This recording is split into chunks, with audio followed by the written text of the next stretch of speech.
એક વસ્તુ લખી રાખવી, મતદારો હવે ક્યાંય ભોળવાતા નથી. ગમે તે ભૂરકી છાંટો, દરેકને દરેક વસ્તુની ખબર છે. ભારતીય જનતા પાર્ટી ન્યા વિકાસના દાવા ઉપર, સુશાસનના દાવા ઉપર કોઈ કાળે જીતી શકે નહીં.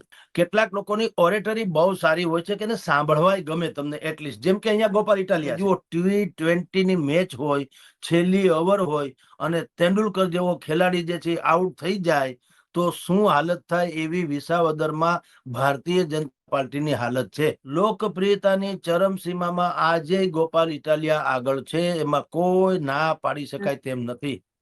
લાખ પ્રયત્ન કરવા છતાં ગોપાલ ઇટાલિયાની લોકપ્રિયતામાં કોઈ ઘટાડો કરી શક્યા નથી. તરફ લોકપ્રિયતાની ચરમસીમા છે અને એક તરફ તંત્રની આખી ગોઠવણ છે. ભારતીય જનતા પાર્ટીએ આમ તાકાત જોકવામાં કોઈ કચાશ રાખી નથી, પણ બીજી તરફ એવા પણ ઈશારા થાય છે કે કિરીટભાઈ હારી જાય તો એ કરે બે ગાંઠા છટકે. હું કિરીટભાઈ જાય અને જયેશભાઈ નો દાવો, પણ જે જયેશભાઈ એમ કે હું સહકારી ક્ષેત્રનો માંધાતા છું, હું મારા ફાધરે વાવેલી જે છે એને જણસને હું લણવાનો અધિકારી છું, એમ કરીને ભાજપને પણ જેને એક વખત તો સહકારી ક્ષેત્રમાંથી ચીપીએ પકડીને ફેંકી દીધું હતું, એનો દાવો નબળો પડે.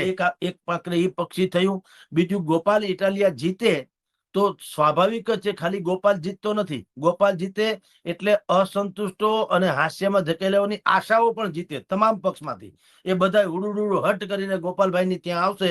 ગોપાલભાઈ તું આગે બઢો, હમ તમારા સાથ હે. બીજી વાત એને એમ છે ભારતીય જનતા પાર્ટીને કે ભાઈ આમાં એમાં અંદરો અંદર બધું રમાય છે. આ પાછું આ તો જો ને તો છે, આ કોઈ આપણે કહીએ છીએ એના કોઈ પુરાવા નથી હોતા. પણ જયેશ રાદડિયા ભારતીય જનતા પાર્ટીને કીધા વગર ઇફકોની ચૂંટણીના લડ્યા અને ડિરેક્ટર બન્યા.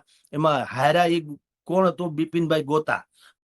બિપિનભાઈ ગોતા ગાંધીનગર, એ અમિત શાહના ખાસમ ખાસ છે. અમુક લોકોને સાડુભાઈ છે એમ કહેતા, સાડુભાઈ નહીં તો ખાસમ ખાસ તો છે, એટલે એ દાજે હોય. માની લો ભારતીય જનતા પાર્ટી હારે તો અમિત શાહનું જૂથ ભાજપમાં પણ એ પાછું બુદ્ધિપૂર્વક નું ખીલે અને ભૂપેન્દ્રભાઈ ને જય શ્રી કૃષ્ણ કરવા હોય તો કરી શકે. એટલે ભૂપેન્દ્રભાઈ નો ગાંઠો છટકવો હોય તો બુદ્ધિપૂર્વક છટકી શકે. કા નૈતિક રીતે રાજીનામું આપે ને કા એને બુદ્ધિપૂર્વક કહેવામાં આવે. એમ વિસાવદરમાં તમને કહું તો આજની તારીખે અત્યારે એવું લાગે છે કે ગોપાલ ઇટાલિયા વિનમાં છે. ભલે ભારતીય જનતા પાર્ટીએ દુનિયાભરની મહેનત કરી, પણ હવે લોકોનો જુવાળ છે એનું તમે શું કરી? એટલે ગોપાલ ઇટાલિયા જે છે આજની તારીખે તમને કહું તો ન્યાથી મળતા સૂત્રોના અને બધા નિષ્પક્ષ બિલકુલ નિષ્ઠાવાન કાર્યકરો છે વિસાવદરના, એના કહેવા અનુસાર અત્યારે પણ લોકો ઈચ્છે છે કે ગોપાલ ઇટાલિયા જેવો જ માણસ જીતવો જોઈએ.